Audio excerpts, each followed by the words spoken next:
saya Angel Damayanti dari Program Studi Hubungan Internasional Fakultas Ilmu Sosial dan Ilmu Politik Universitas Kristen Indonesia.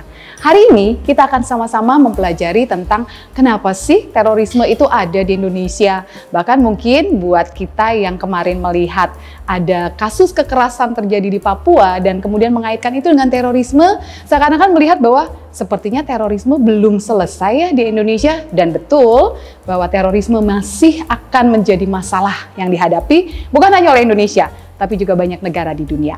Hari ini kita akan lihat sejarah atau apa sih terorisme itu dan kenapa bisa ada terorisme di Indonesia. Yuk kita lihat ada beberapa pandangan dulu tentang apa sih terorisme supaya kita jelas nih apakah sebuah perbuatan atau perilaku dari sekelompok orang atau seseorang itu kita kategorikan sebagai terorisme atau hanya sebagai kejahatan pembunuhan biasa misalnya ya. Nah, menurut Walter Reich dalam bukunya The Origins of Terrorism, dia mengatakan bahwa terorisme itu sebenarnya adalah sebuah strategi kekerasan.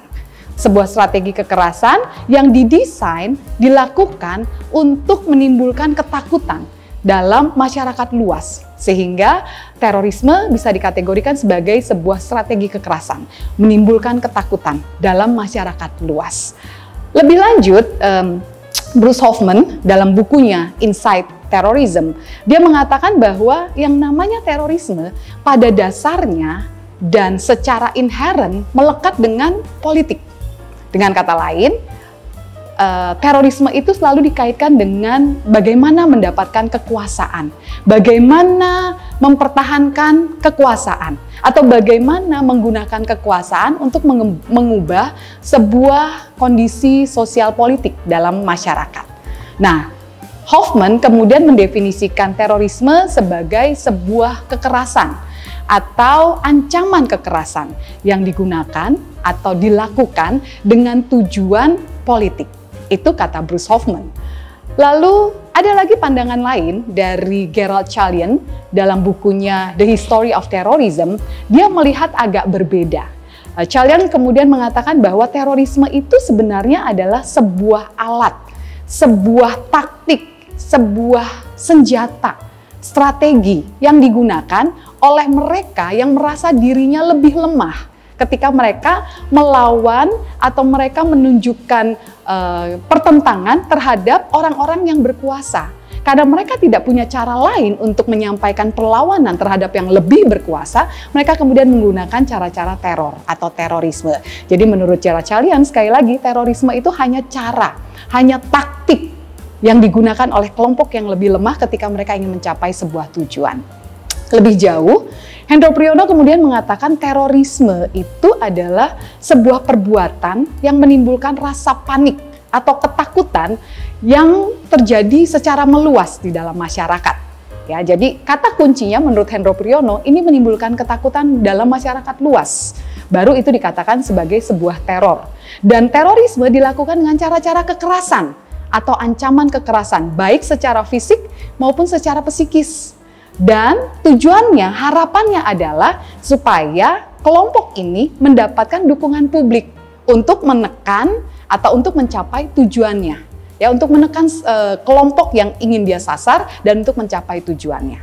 Jadi, Hendro Priyono kemudian mendefinisikan terorisme sebagai sebuah tindak kejahatan yang dilakukan oleh seseorang atau sekelompok orang atau oleh pihak-pihak yang nilai kebenarannya ada pada dirinya sendiri. Dengan kata lain, kelompok teroris merasa mereka lah yang paling benar. Perbuatan mereka, cara mereka, ideologi mereka, cita-cita mereka, itulah yang paling benar. Sehingga mereka akan berusaha untuk mencapai apa yang mereka cita-citakan, tapi dengan cara kekerasan. Dari situ kita lihat bahwa yang namanya terorisme itu banyak sekali definisinya. Jadi tidak mudah memang mendefinisikan apa itu terorisme.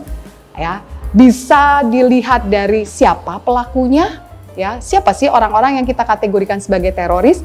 Kita juga mungkin melihat ada perdebatan tentang bagaimana aksinya, seberapa perbuatan seperti apa sih yang kita kategorikan sebagai terorisme, lalu siapa targetnya? Pemerintah yang menjadi targetkah atau justru jangan-jangan pemerintah melakukan tindak kekerasan kepada masyarakatnya atau warganya. Nah, ini seringkali menjadi perdebatan, termasuk motifnya. Motifnya ekonomi atau ideologi atau apa? Atau politik seperti tadi kata Bruce Hoffman. Dan dari berbagai macam definisi yang muncul, Indonesia kemudian menetapkan terorisme di dalam undang-undang supaya lebih jelas nih apa sih yang dikategorikan terorisme. Dalam Undang-Undang Nomor 5 Tahun 2018, terorisme itu dikategorikan sebagai tindak pidana. Jadi terorisme masuknya dalam tindak pidana gitu ya.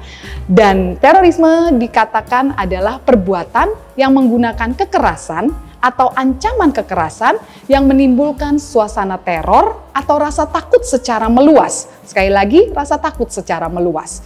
Yang dapat menimbulkan korban yang bersifat massal, artinya jumlah korbannya banyak gitu ya, dan atau kerusakan atau kehancuran terhadap objek vital yang strategis, lingkungan hidup, fasilitas publik atau fasilitas internasional dengan motif, nah ini penting, motifnya kalau menurut Undang-Undang Nomor 5 Tahun 2018, motif terorisme adalah ideologi, politik, atau gangguan keamanan.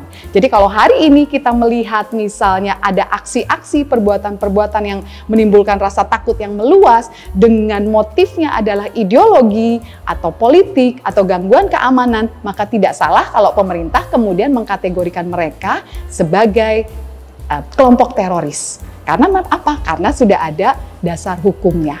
Kita belajar sampai situ dulu, nanti kita lanjut lagi ke serial berikutnya. Sampai ketemu.